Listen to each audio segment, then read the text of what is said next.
Donald Trump has been at it hard this past week or so. He's always been a horrible human being. He has been especially so for the entirety of his candidacy for and his tenure as President of the United States. We have become so familiar with and expect his offensive behavior that sometimes they pass with barely a comment or just become the butt of jokes on social media or content in internet memes. Most of it not very helpful at all because a lot of this stuff concentrates on his appearance. There is, however, real pain, suffering, and death caused by his words and policies. Much of the harms that he has caused aren't even quantifiable. As a landlord, his racist housing policies caused such harm. His words and deeds as they relate to the case of the Central Park Five caused immeasurable harm.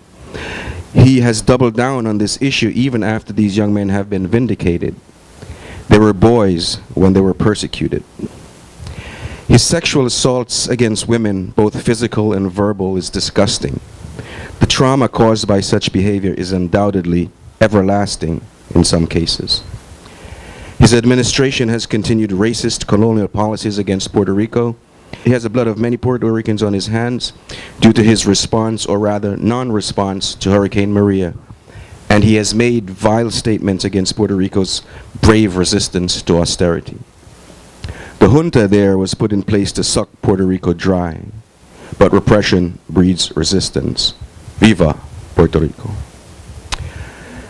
His administration has children and adults in separate concentration camps with inadequate food and hygiene. Asylum seekers have to spend months at the border waiting for a hearing. Some turn back toward what they were fleeing. The commander-in-chief boasts about this as success in protecting the border. In a report back in April, Mark Weisbrot and Jeffrey Sachs estimated that 40,000 people had died as a result of U.S. sanctions against Venezuela. That number is not static. There are many other issues that I will skip that could be part of this presentation: Cuba, Nicaragua, Brazil, Haiti, and many more. In the past week, the president's anti-blackness has been front and center. None of Trump's comments about Baltimore were due to any real concern for the people of that city.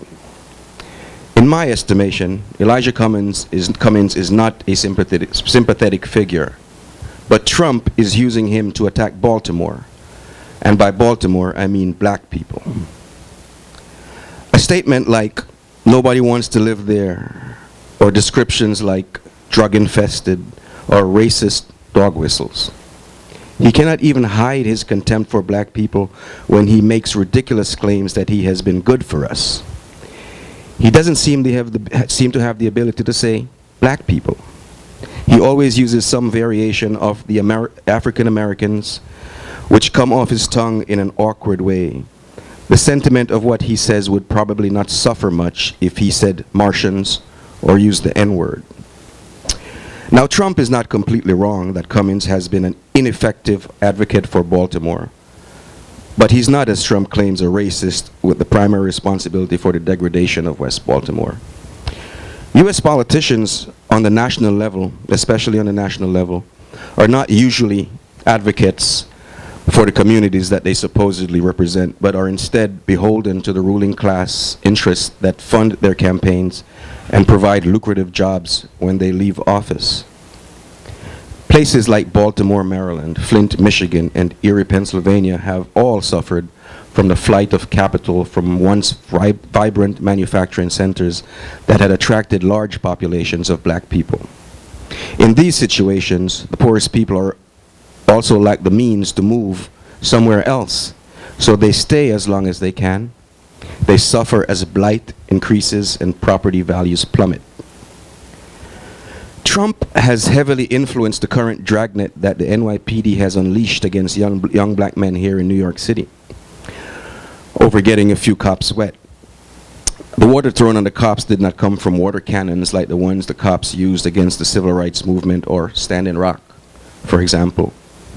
But the response of Trump, the police unions, and the mainstream media would make you think that their very lives were put at risk. It's been a hot summer in New York City, and many residents here can't afford to artificially keep their dwellings cool. So we spend a lot of time outside during the daytime hours. Water from fire hydrants are sometimes used to help us stay cool. The fire department used to provide sprinkler caps for this purpose. They might still do so, I'm not sure. The occupying forces of the NYPD will use any pretext to demonize black people or to distract us. Just a couple of weeks ago, the feds declined to prosecute the murderer of Eric Garner. Their reasons were flimsy. The movement here has responded and has visited Daniel Pantaleo at his home a few times. There are also calls to fire him. Creating a distraction to obscure this development might be what's behind the decision to raid communities for using water to cool down during a heat wave, and for the subsequent dragnet.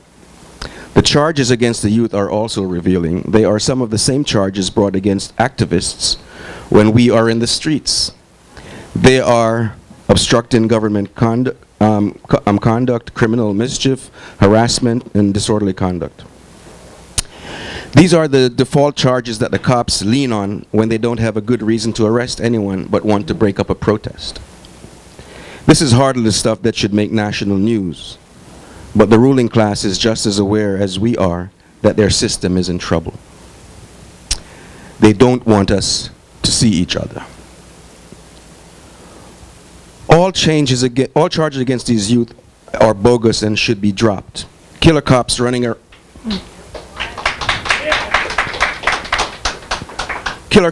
around in our city are a far greater danger to us. The police do not deserve our respect. They do not serve us. In New York, we currently have another local presidential candidate.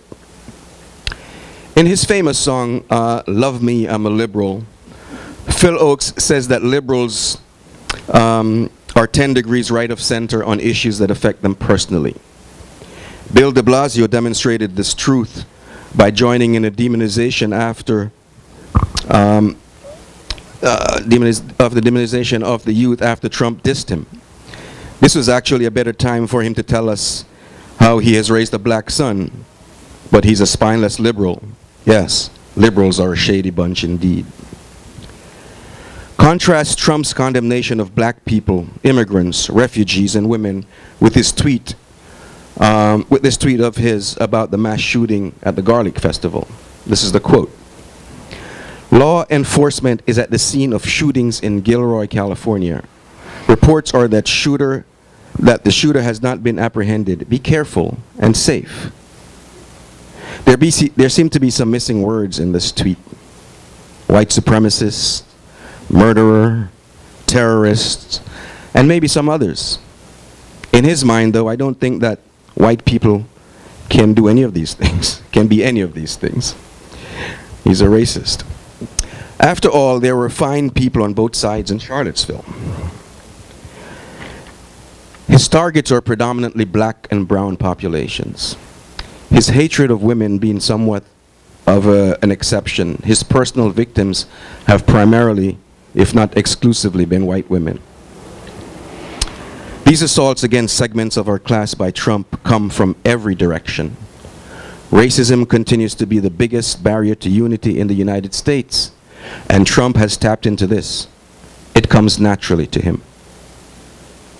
With all his cruelty, hatred, and disgusting behavior, Donald Trump is actually pointing the way. The ruling class is its own gravedigger. He is telling us that he and his class hate us, all of us. As a class, we need to hate them back.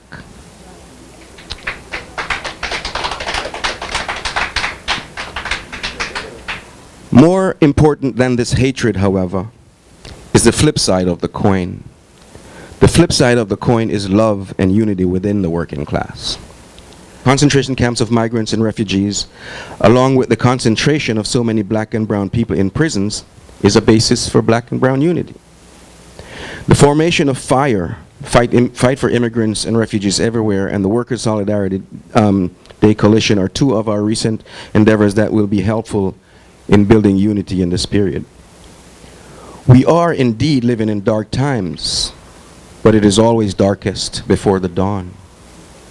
As a pastor from Baltimore like to say, we're all we got, but we're all we need.